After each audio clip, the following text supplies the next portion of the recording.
As it says on the Statue of Liberty, give us your tired, your poor, your huddled masses, yearning to breathe free. As long as you provide proper documentation, of course. Illegal immigrants. Around election time, when people start asking uncomfortable questions like, why aren't there any jobs anymore? Politicians throughout American history have offered the simple but effective answer. The immigrants took them, the illegal ones. It's not that they're racist. They simply think that immigrants should come to America the right way, the legal way. After all, my great-great-great-grandfather did not flee his bigamy charges in Scotland simply to watch America turn into some kind of refugee camp for Honduran political asylum seekers. But hold on, when did there become a legal and an illegal way to come to America anyway? Wasn't the whole point that you just showed up? We left the old country and came to America, where, on seeing the Statue of Liberty, we were asked for our F127 subsection C forms and proof of income. So what changed? And could this possibly have something to do with white supremacy? You see, in 1776, when America invented freedom, they ran into one tiny problem. Who exactly was a real American? I mean, we obviously couldn't let everyone have rights. What is this, a democracy? This is a republic, for God's sakes. Women couldn't be full citizens. What if their womb wandered into their brain while they were voting? Too risky. And we couldn't let poor men have rights because they didn't even have property. And we couldn't let enslaved or indentured men have rights because they were property. It's really sad. Luckily, ancient Rome, as always, provided a solution. Citizenship. The idea that rights belong to a select group of people living within the nation-state. See, in ancient Rome, you had the people who had rights, and then the people who fed grapes to the people who had rights. After America's independence, it was up to the states to decide who could and could not exercise full citizenship, i.e. vote. Some states actually did let some women vote, provided they had inherited property from their dead husband. Some states gave black men and indigenous men the right to vote. But for the most part, it was a minority of the population that had the rights of a full citizen, white property-owning men over the age of 21. As the nation aged, the religious and property restrictions faded. Fun fact, Maryland was the last state to let Jews vote. But the racial and gender restrictions solidified. You might remember the Andrew Jackson presidential race as the first election to have universal white male suffrage. You probably don't know that 10 years later, black men were stripped of their right to vote in Pennsylvania. In 1857, when the enslaved man Dred Scott sued for his freedom, the Supreme Court ruled that no man of African ancestry could be a citizen. It took a civil war to fix that ruling. The 14th and 15th Amendments were passed, which respectively redefined citizenship as an adult man who was born or naturalized into the country. The 15th Amendment made it illegal to deny the rights of citizenship to someone based on their race or previous enslavement. Thank God we solved that problem, right?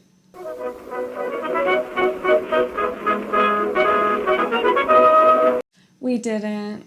While lynch mobs focused on terrorizing non-white/new immigrants out of exercising their rights, there was a second attack on the legal front, this time against immigrants. The Supreme Court had declared that discrimination based on race against citizens was unconstitutional. But you could still discriminate because of race against non-citizens and prevent them from gaining or even strip them of their citizenship. In the late 1800s, a wave of laborers from South and East Asia and Southern and Eastern Europe was being welcomed by America's traditional lynch mobs because they were taking their jobs. Their terrible, terrible jobs. They were also met by a wave of new reactionary legislation. The Chinese Exclusion Act of 1882, the Naturalization Act of 1906, the National Origins Act, and the Asian Exclusion Act of 1924. Together, these laws ended legal immigration of Asian people, allowing only free white persons and persons of African African nativity to become U.S. citizens, and retroactively turning former legal immigrants into illegal immigrants. Take the case of Vaishno Das Bagai, an Indian freedom fighter who took American citizenship. He came to America because he saw the U.S. as an ally in the fight against British colonialism. But after these laws were passed, his citizenship was stripped, his property liquidated, and his ability to travel to see his family revoked. He wrote, "In year 1921, the federal court at San Francisco accepted me as a naturalized citizen. In the last 12 or 13 years, we all made ourselves as much Americanized as possible. But now they come to me and say, I am no longer an American citizen.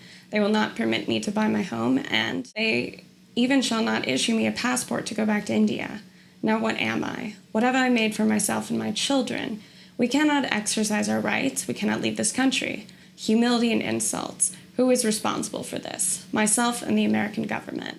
Leaving behind this note, he then committed suicide. Guess he should have immigrated the right way, in a time machine. The Asian Exclusion Act also authorized the formation of the U.S. Border Patrol along the Mexican border. Their border patrols were specifically instituted in a law passed to keep America white.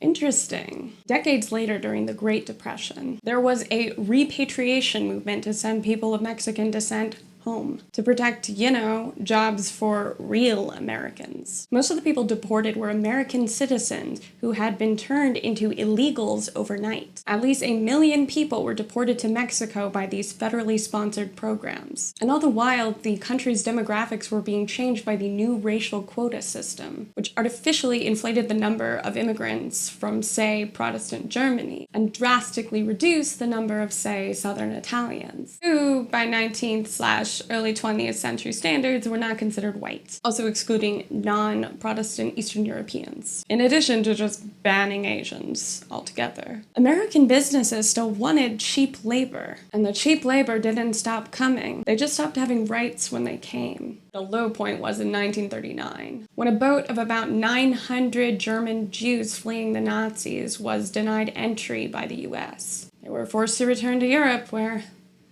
the Holocaust was happening.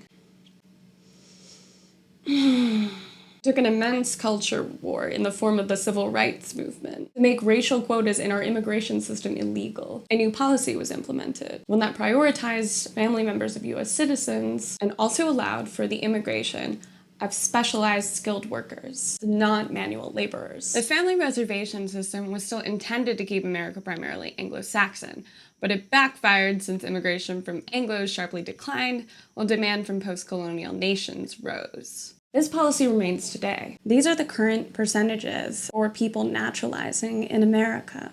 About 25% of immigrants are like my ancestors, people who just showed up, and therefore are illegal or undocumented. Most legal immigrants are family members, followed up by asylum seekers, and 12% are on work visas to, take our jobs. That's right, you'd probably be a heart surgeon right now if it wasn't for those immigrants. These work visas mainly go to the famous model minority, privileged or highly educated people from East and South Asia, who some people like to point to and say, why can't minorities all be like that? A very good question. Why can't you be like a Brahmin anesthesiologist? Even though American companies demand both manual and skilled labor from immigrant communities, our immigration system mostly provides a clear path to white-collared workers. If, for instance, a university or a finance company or a hospital wants to hire you, they will hire immigration lawyers to help you with your application, whereas a Guatemalan construction worker is more likely to get a visit from a friendly ICE raid. In 1990, a law was passed to effectively sell American citizenship.